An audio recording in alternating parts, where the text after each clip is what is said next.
সেদিন রাতের বেলা আমার মা আমার ছেলেকে জিজ্ঞেস করেছিল, নানা ভাইয়া তুমি কি খেতে চাও নানুর হাতে। তো আমার ছেলে বলে বসলো, নানু আমি কাল শুক্রবার যেহেতু আমি ভাইরাল পোলাও খেতে চাই। আসসালামু আলাইকুম এভরিওয়ান, আশা করি যে যেখান থেকে আমাদের ভিডিওটি দেখছেন সবাই অনেক ভালো আছেন। আলহামদুলিল্লাহ আমরাও ভালো আছি। তো ছোটখাটো মিনি একটা ব্লগ ভিডিও নিয়ে হাজির হয়ে গেলাম, শেষ পর্যন্ত দেখতে থাকুন।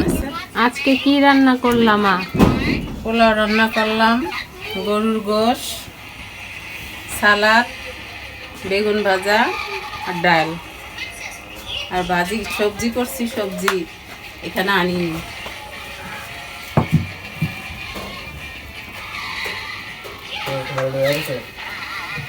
ওকে, আসলে এই ভিডিওগুলো একটা সময় গিয়ে স্মৃতি হিসেবে রয়ে যাবে, তাই আমি ফুল ভিডিওতে ভয়েস ওভার নাইবা করলাম। আপনারা অরিজিনাল ভয়েসটাও শুনতে থাকুন, পাশাপাশি আমার ভয়েস ওভারেরটাও, কেননা যখন এইটা স্মৃতি হিসেবে রয়ে যাবে একটা সময় গিয়ে আমি দেখব আমাদের ভিডিওগুলোতে আমরা কিভাবে কথা বলতাম। যাই হোক, মায়ের সাথে কাটানো প্রতিটি স্মৃতি এভাবেই যেন ধরে রাখতে পারি, সেটাই চাই। যেহেতু আমার ছেলে খেতে চেয়েছে তাই মা রান্না করেছিল ওর মন মতোই খাবার, আর এটা নিয়েই হচ্ছে ও অনেক খুশি ছিল। এবার বাবার বাড়ি আসার পর থেকে কি কি করছি সকাল থেকে রাত পর্যন্ত ফুল ভিডিওগুলো হয়তো বা আপনাদের সাথে শেয়ার করতে পারছি না, তবে যতটুকু করেছি অতটুকুই আপনাদের সাথে শেয়ার করছি। আশা করি ভালো লাগবে সবার।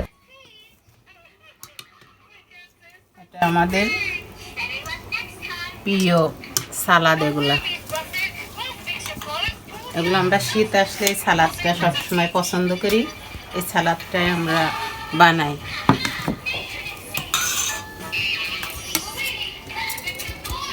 আমার মা আবার আজকে শাড়িও পরেছে, কাপড়ও পরেছে। কেমন লাগছে আমার মাকে বলেন তো?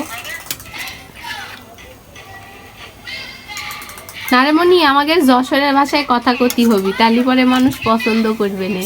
কেমন লাগতেছে আমার মারে কন্তিনি আপনারা?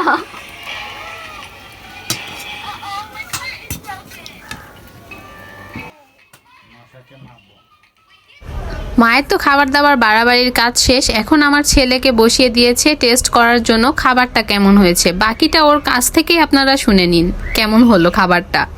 কেমন হয়েছে বলো? একদম ভিডিও শেষ পর্যায়ে চলে এসেছি। এই ছিল ছোটখাটো মিনি একটা ব্লগ ভিডিও। একটু একটু করে যাই করছি বাবার বাড়িতে সবটাই আপনাদের সাথে শেয়ার করতে চাচ্ছি। তো সবাই সুস্থ থাকবেন, ভালো থাকবেন, আর লাইক কমেন্ট শেয়ার করতে একদম ভুলবেন না।